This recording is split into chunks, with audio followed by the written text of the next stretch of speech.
Hello, everyone. Bob Cline here. Just taking a minute to tell you good morning, good day, wherever you are. I've been thinking over the last few days about residual income and how few people really understand residual income. And I was thinking, who is it that understands residual income? Well, artists do that produce any kind of work of art. It can be a song or a movie or a painting, and they receive income every time the movie is shown, the song is played. It's called a royalty. Of course, insurance is common. Insurance agents receive residual income when someone renews their policy. But I was thinking, why don't more people understand residual income? And when I went to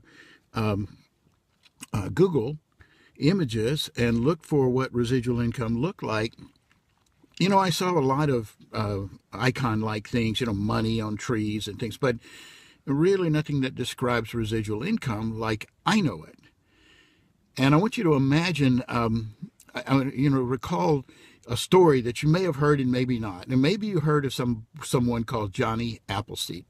And maybe you never heard of this man, but he wandered around in the Midwest, and everyone thinks that he gave out seeds and he planted apple trees everywhere he went. Well, if you read the story of Johnny Appleseed, which is a true story, he didn't just plant apple trees.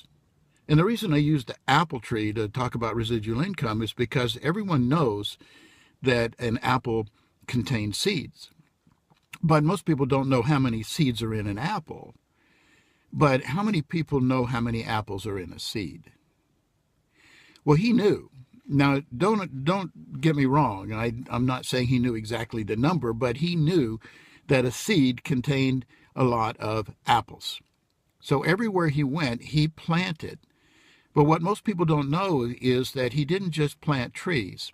And interestingly enough, he didn't plant orchards, which is what I thought. But no, he didn't plant orchards. This is a very, very forward thinker. And he planted nurseries. Nurseries of trees. Nurseries of trees that each nursery, of course, could produce how many orchards and how many apples and how many seeds. What an incredible individual. Now, if you just let your mind go and think about that, when you drive around these days, you see apple trees in people's yards, you see orchards, you see apples in almost every store, 7-Eleven, everywhere. And can you imagine that originally there were no apple trees? It's because of this man and his vision. Now, he wandered around. When I say wandered, he didn't have a home.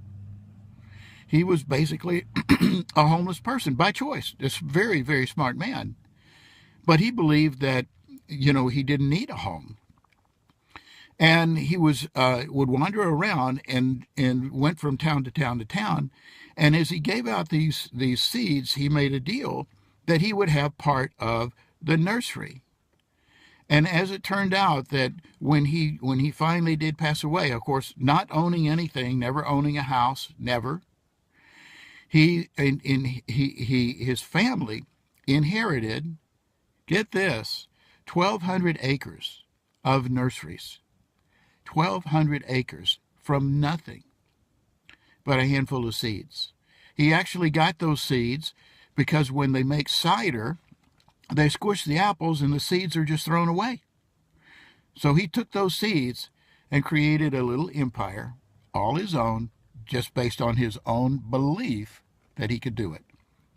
So I hope this touched you as it touched me. Residual income can start with very, very little and turn into something very substantial.